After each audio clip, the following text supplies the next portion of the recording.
ఉంది అన్న పేరు. పాటల పల్లికలో చాలా అద్భుతంగా ఉంది పేరు.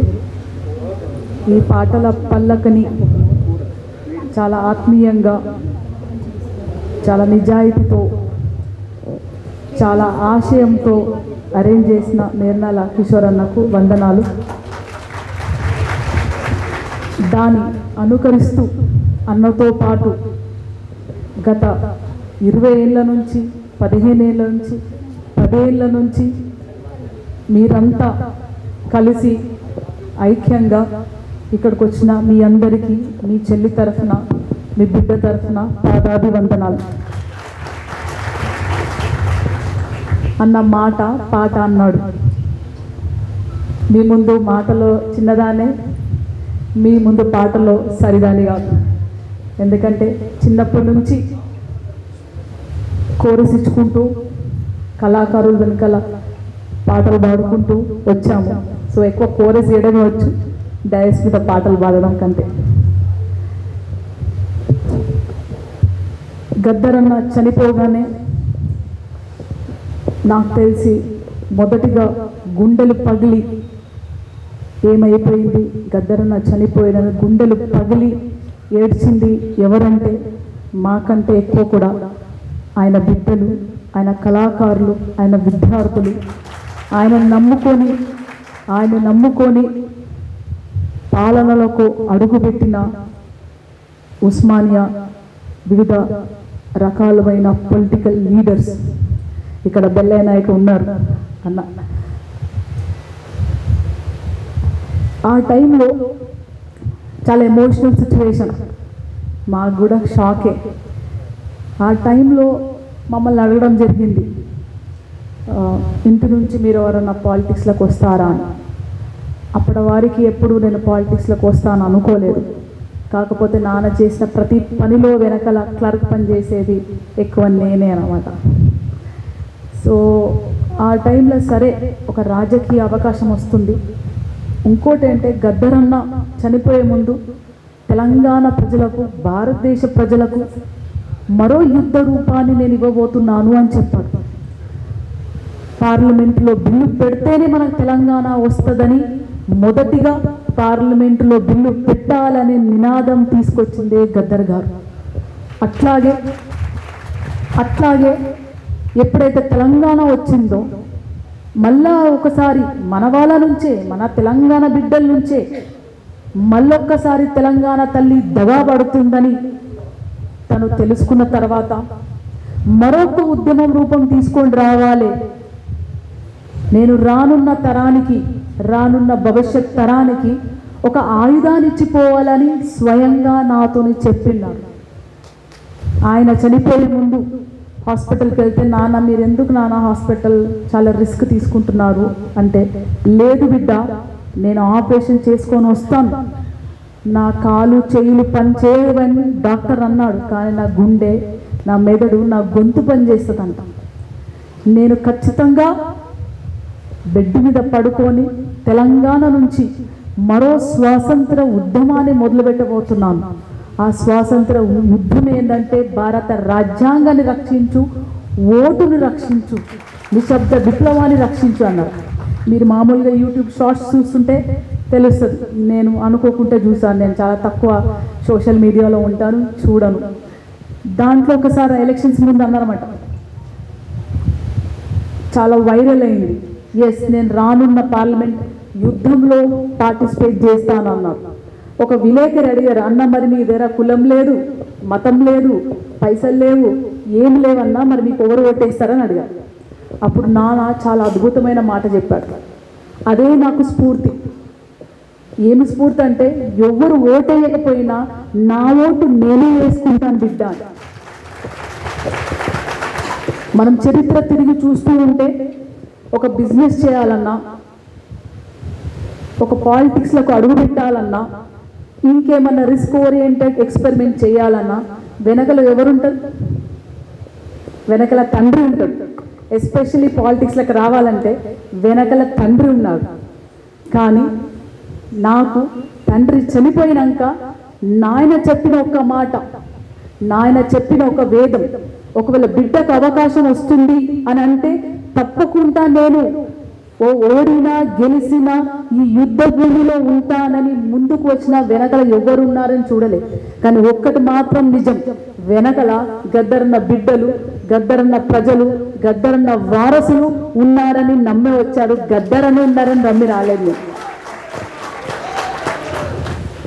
సో అట్లా నేను పయనిస్తున్నప్పుడు ఖచ్చితంగా కళాకారులు నాకైతే నా ఎలక్షన్ టైంలో ఫోన్ చేసి కళాకారులు కన్నీళ్ళు పెట్టుకున్నారు. అక్క మా డ్యూటీ ఉంది, మేము అక్కడ ఆల్రెడీ వెళ్ళిపోయాము, అక్కడ already so and so MLA దగ్గర మేము డబ్బులు తీసుకున్నాం అక్క అడ్వాన్స్, మేము అక్కడనే పని చేయాల్సి వస్తుంది అంటే అన్న ఎవరు రానవసరం లేదు, మీరు ఎక్కడుండో అక్కడ పని చేయండి, మీరు నా దగ్గరకు వచ్చి రాకున్నా సరే నాకు తెలుసు మీ గుండెలలో గద్దరని ఉన్నాడు, మీ గుండెలలో నేనున్నా, మీ డ్యూటీ ఫస్ట్ అని చెప్పాను. ఈ క్షణం కూడా నాకు ఇంకొకటి ఆశ్చర్యం ఏమనిపించిందంటే టికెట్ ఇస్తాడు అన్నప్పుడు ఎస్ వీఆర్ రెడీ అన్నా కానీ నేను అనుకున్నాం. అట్లాగే ఓడిపోయినాక కూడా అమ్మ గద్దరన్న ఓడిపోలేదు, గద్దరన్న గెలిచింది, గద్దరన్న కలగన్న రాజ్యం వచ్చింది. మొదటిగా నా కత్తి ఒక సైనికురాలు నా కత్తి ఓడిపోయింది అని చెప్పబడింది. ఇప్పుడు నాకు ఒక కళాసారథి చైర్పర్సన్గా ఇస్తారు అని అనుకోలేదు. కానీ అది ఇచ్చినప్పుడు నాకు కొంచెము ఆశ్చర్యం వేసింది, తర్వాత గుండె నిండిపోయింది. ఎందుకు అంటే చిన్నప్పటి నుంచి వెనకల అన్నలందరూ తెలిసి పాటలు పాడుకుంటా డ్యాన్స్ వేసుకుంటూ వస్తాం. కానీ పట్నంలో పుట్టి పెరిగినాం కాబట్టి ఇంగ్లీష్ మీడియంలో ఎక్కువ చదివినాం. తర్వాత ఎంబీఏ చేసిన ఉస్మానియా నుంచి పిహెచ్డి చేసిన తర్వాత స్కూల్ నడుపుతున్నా, పొట్టకూటి కోసం చదువుతున్నా. దేనికోసం? పొట్టకూటి కోసం చదువుకొని వస్తున్న పద్ధతిలో నా క్వాలిఫికేషన్ బట్టి నాకు ఏదైనా పోస్ట్ ఇస్తారు అని ఆ పోస్ట్ గురించి కూడా నేను అడగలేదు. నాకు తెలంగాణ సంస్కృతిగా సారథి చైర్పర్సన్గా ఇచ్చేవారికి నా గుండె నిండిపోయింది. ఎందుకంటే అప్పుడు అనిపించింది గద్దరన్న ఆత్మ తిరుగుతూనే ఉంది, తీసుకొచ్చి బిడ్డను దీనికి పెడితే నా కళాకారులు, నా శిష్యులు, నా బిడ్డలు ఎవరైతే నన్ను చూసి నా పాటను చూసి అడుగులోకి వెళ్ళిపోయి అమరులయ్యారు, ఎవరైతే నన్ను చూసి నా పాటను చూసి దాంతో చైతన్యవంతమై గోసి గొంగడి గజ్జలు కట్టుకొని నాతో పాటు ప్రతి ఉద్యమాలు అడుగైనారో త్యాగం చేసిన వాళ్ళకు ఎస్ నేను అండగా ఉన్నాను అని చెప్పడానికి కోసమే నన్ను ఈ ప్లేస్లో పెట్టారని నాకు అనిపించింది. ప్రియమైన పెద్దలు, అన్నలు, అక్కలు, చెల్లెలు, మీకు చెప్పే అంత గొప్పదాని అనుభవం ఉన్నదాని కాదు. కాకపోతే ఒక కలమ్మ తల్లి తండ్రి కడుపులో పుట్టిన బిడ్డలు చిన్నప్పటి నుంచి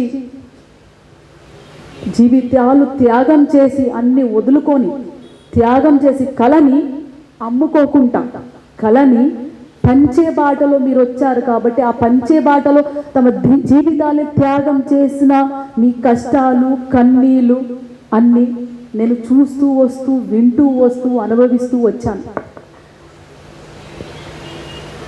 ఈ తరుణంలో ఎంతోమంది ఇందాక అన్నాడు మాకు ఉద్యోగాలు రాలే అంటే గద్దరన్న గారు 2017లో అనుకుంటా పోయి కళాసారథిలో ఒక అప్లికేషన్ పెట్టుకుని నాకు ఉద్యోగం కావాలని. సో నేను ఫస్ట్ రాగానే చెప్పాను డైరెక్టర్ గారికి, అప్పుడు ఒకసారి గద్దరన్న అప్లికేషన్ పెట్టుకున్నారంట అన్న, అప్లికేషన్ తీయండి అని. సో తీస్తారు ఇప్పుడు అప్లికేషన్, అది లేకపోతే నేనే ఫైల్స్ అన్ని తీస్తాను. అంటే మనము ఎదుటి వ్యక్తిని తక్కువ చేస్తలేము, ఎదుటి వ్యక్తిని నిందిస్తలేము, ఎదుటి వ్యక్తిని అరెస్ట్ చేయాలని మన ఉద్దేశం కాదు. వాళ్ళు మన తమ్ములే, వాళ్ళు మన అన్నలే, వాళ్ళు కళారూపాల బిడ్డలే. కానీ వాళ్ళని గౌరవిస్తూ మనం అప్లికేషన్స్ అని చూస్తూ అట్లాగే ప్రభుత్వ పరంగా ఇప్పుడు ఇందాక అన్నట్టు మనకు ఉద్యోగాలు కావాలే అని అన్నప్పుడు తప్పకుండా మేనిఫెస్టో ప్రకారం ఆల్రెడీ కళాకారులకు ఉద్యోగాలు ఇస్తారని రాసి ఉంది. సో దాన్ని తీసుకొని ఇప్పుడున్న కళాకారుల్ని తీసుకొని రానున్న తరంలో ఏ విధంగా స్క్రూటినీ చేయాలి, ఏ విధంగా ముందుకెళ్ళాలి అని మొత్తం ఒక ప్రాజెక్ట్ ప్రొఫైల్ లాగా ప్రిపేర్ చేసి అది తప్పకుండా రేవంత్ అన్న గారికి, మన ముఖ్యమంత్రి గారికి నేను సబ్మిట్ చేయబోతున్నాను. మొదటిది. దానికంటే చాలా ఇంపార్టెంట్ విషయం చెప్పాలి అంటే, నాకు ఆ పదవి ఇచ్చినప్పుడు ఎంత మనసు ఇదైందో, ఆ పదవిలో కూర్చోబెట్టాలన్న ఆలోచన ఎవరికి వచ్చిందంటే రేవంత్ అన్న గారికి వచ్చింది. ఎందుకంటే నేను ఈ పదవి వచ్చినాక వెళ్ళి అన్న థ్యాంక్ యూ అంటే, అక్కడ నాన్నను గుర్తు చేసుకోవాలని నిన్ను ఆడ కూర్చోబెట్టిన బిడ్డ. నువ్వు కూర్చుంటే ప్రతి నిమిషం తెలంగాణ ప్రజల గుండెల్లో నాన్న కనబడుతుంటాడు.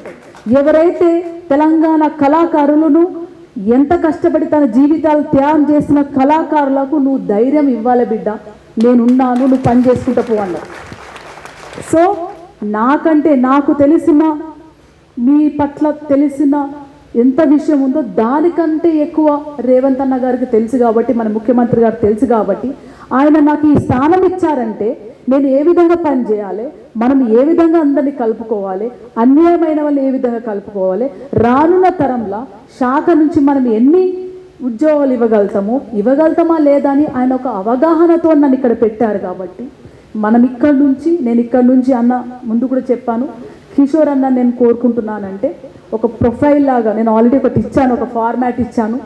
ఆ ఫార్మాట్ ప్రకారం సబ్మిట్ చేసి మన పాటల పల్లెకల నుంచి, అట్లాగే మొన్న జరిగిన నిరుద్యోగుల కళాకారుల వేదిక నుంచి కూడా ఒక రిప్రజెంటేషన్ ఈ మన కంప్లీట్ డీటెయిల్స్తో ఆ రిప్రజెంటేషన్ పట్టుకొని ఒక ప్రాజెక్ట్ లాగా నేను ప్రభుత్వానికి సబ్మిట్ చేయబోతున్నాను.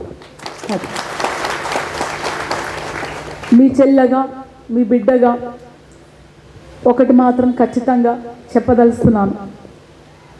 ఏంటంటే నాకు ఇచ్చిన ఏ పదవైనా, నేను ఇది పదవి అనుకోవట్లేదు, బాధ్యత అనుకుంటున్నాను. ఏ బాధ్యత అయినా నిజాయితీగా, స్వార్థం లేకుండా పని చేస్తానని చెప్తాం. ఎందుకు చెప్తున్నామంటే చిన్నప్పటి నుంచి అన్ని కష్టాలు పడ్డాం, అన్ని కన్నీలే, అన్ని ద్రోహాలే, అన్ని అవమానాలే. మళ్ళీ ఇవన్నీ అయినాక మళ్ళీ నాన్న చనిపోయినాక కూడా అవమానాలకు, ద్రోహాలకు, కన్నీలకు, కష్టాలకు రెడీ అయి నేను ప్రజల ముందుకు వచ్చానంటే నేను ప్రజల కోసమే వచ్చాను, గద్దరన్న బిడ్డల కోసమే వచ్చాను. గద్దరన్న పాట ఆగొద్దు, గద్దరన్న మాట ఆగొద్దు, గద్దరన్న ఉద్యమ స్ఫూర్తి ఆగొద్దని వచ్చాను. అంతేగాని నేనేదో ఎమ్మెల్యేనో, మినిస్టర్నో, లేకపోతే ఎన్నికల బిజినెస్లు పెట్టుకోవడానికి రాలేదు. నిజమైన స్ఫూర్తిని ముందుకు తీసుకుపోవాలని వచ్చానని మీకు ఇక్కడ నుంచి తెలియజేసుకుంటున్నాను.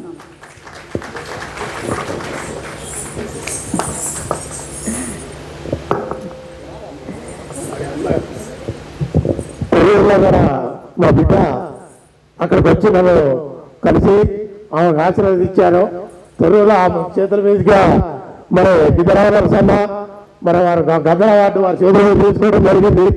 లాస్ట్లో మరి గద్దర గారితో దండకారణ్యం సినిమాలో మరి పొద్దు తిరుగుడు పాటకి ఆ సార్తో నాకు ఆ సినిమాలో చేయడం మా అదృష్టం. నేను ఎప్పుడు కూడా 69 స్టూడెంట్ నేను అప్పటి నుంచి అభిమాని ఉద్యోగంలో కూడా నాకు పెట్టే వేస్తారు.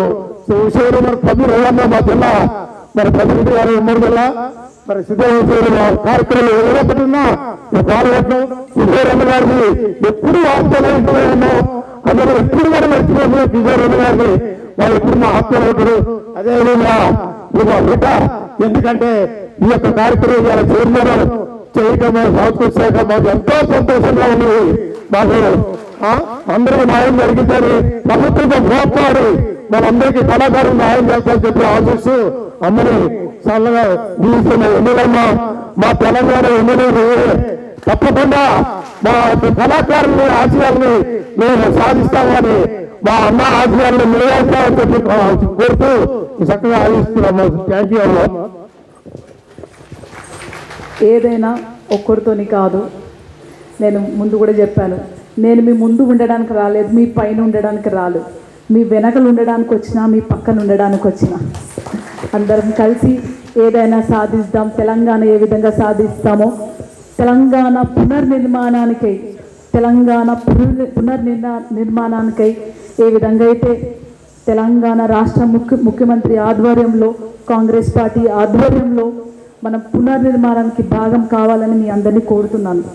మీకోసం నేను పదే పదే పాట పాడుకుంటూ వస్తున్నాను. ఆ పాటని ఎందుకు పాడుతున్నాను ఈ పాట పదే పదే అంటే నేనేంటి మీకు తెలవాలి, నేను ఎందుకోసం వస్తున్నా మీకు తెలవాలి అని చెప్పడానికి ఈ పాట పాడుతున్నాను. ఆ పాట మీతోని పాడి నేను ఇంకొక మీటింగ్ అటెండ్ అవుతాను. నన్ను గన్న తల్లు